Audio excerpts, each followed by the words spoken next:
After 8 seasons in the NBA, Mourning was well on his way to the Hall of Fame. By 2000, he was already a 7-time All-Star. He'd averaged 20 points a game during 6 different seasons and twice had led the league in blocks. But at the pinnacle of his career, Mourning was diagnosed with a rare kidney condition that not only threatened his livelihood, but also his life. Here's Alonzo Mourning, you know, badder than the junkyard dog, tougher than anybody. You're diagnosed. Tell us how that happened. Routine physical diagnoses me with an elevated creatinine, which is how they gauge kidney function in your bloodstream.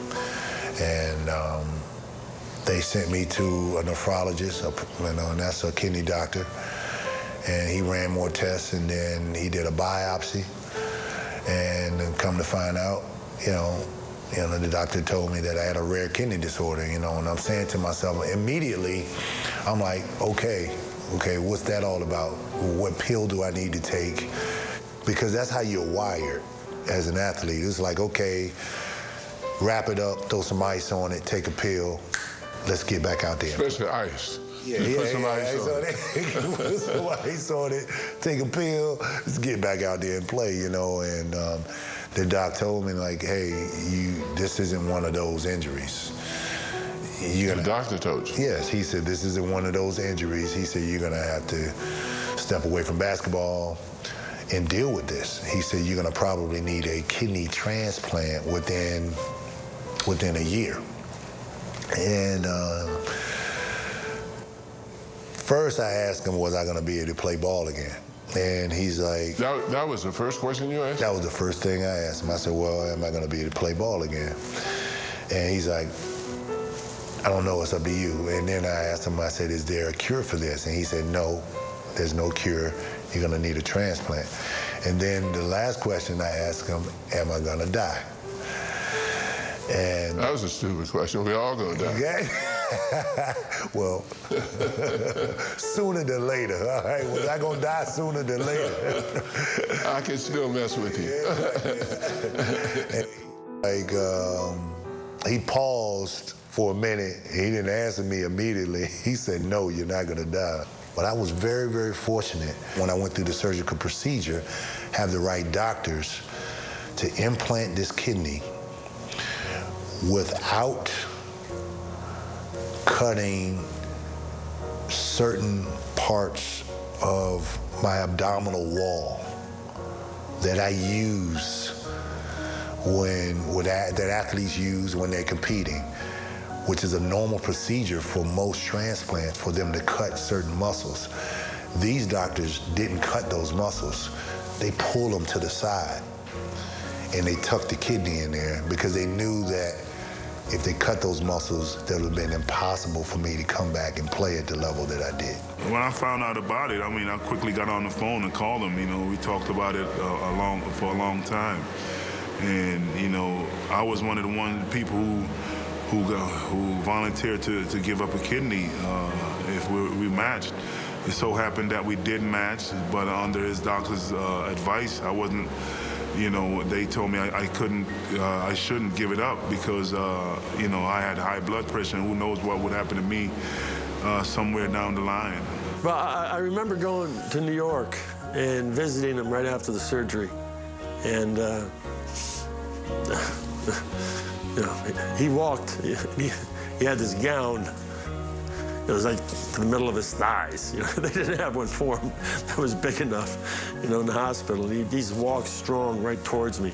And he said, I'm gonna come back. He says, I'm gonna come back. This is not gonna get me down. I'll be laid up for a little while.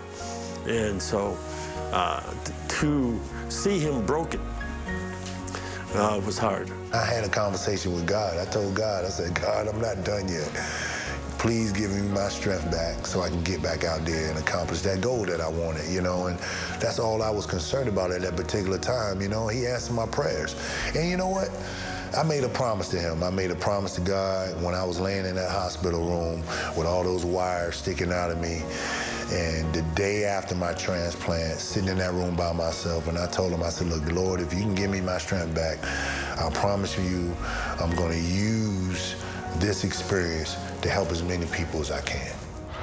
Mourning played through his illness on and off for 2 seasons before sitting out all of 2002-2003. He returned to play 2 seasons for the Nets, briefly retiring before a kidney transplant led him back to the NBA. He was then traded to Toronto, where the Raptors bought out his deal, leading him back to Miami, back home, and suddenly in contention for his first title. I fell into a perfect situation where I didn't have to shoulder the load in Miami. Shaquille O'Neal was the starting center, and I backed him up. I could have gone a lot of other teams and started, and throughout the league made more money and started, but I decided to go there and back Shaquille up and contribute to this young team and veteran team. And we had a young star in D. Wade, Gary Payton, Antoine Walker, Jason Williams, James Posey. We had a good nucleus of guys, and we made it work. His performance in the finals, his energy that he used, when we needed it, when we was down, to let us know, like, man, listen, we ain't come this far to give this up. And he proved that in the way he played, blocking shots, and he just changed so many. And it just helped our defense out so much that when our offense finally caught up, then we became, a team that can win 4 in a row. Alonzo, what was the significance of winning the NBA championship to you? The approach that I had to take through growing up in foster care, through having to deal with, some of the challenges I had to deal with in college, to, dealing with some of the challenges I had to deal with in throughout the beginning of my career, and, the health obstacles and what have you, and then finally reaching that particular pinnacle of your sport, and that's winning it all, winning that world championship. And it was, I tell you, I was able to exhale. I was just like totally, wow, I did it. I was able to truly just, I did it. Alonzo had a great attitude, and he learned how to use his body. A lot of guys have great components, but they never put them together. Well, Alonzo put them together so that he was a force offensively and defensively. Alonzo Mourning is one of my favorite players. He never, ever, you never had to wonder what he was giving 110%. He played with maximum effort all the time, all the time. He's a great man. He's a great player. Alonzo Mourning muscled his way into the Hall of Fame on the strength of his talent and his tireless drive. And on the eve of his enshrinement, he reflected on how he fits among the game's all-time greats. When you talk about the Hall of Fame, you talk about individuals that are enshrined in that Hall of Fame that very passionate, put their heart and soul into their craft, and they took risk. They did. They took risks. And I'm honored and I'm humbled to be enshrined in the Hall of Fame. I've touched more lives off the court because of my kidney disease than I have on the court playing basketball. Mourning's heart, soul, and his job remain in Miami, where he serves as the Heat Vice President of Player Programs. He still lives and dies with every Heat contest. He also maintains an important charitable role in South Florida through his Mourning Family Foundation. And his game lives on through his son, Trey, headed to play basketball at Georgetown, just like Dad, starting in the fall of 2014. I'm Matt Weiner. Thanks for watching Looking Back at Alonzo.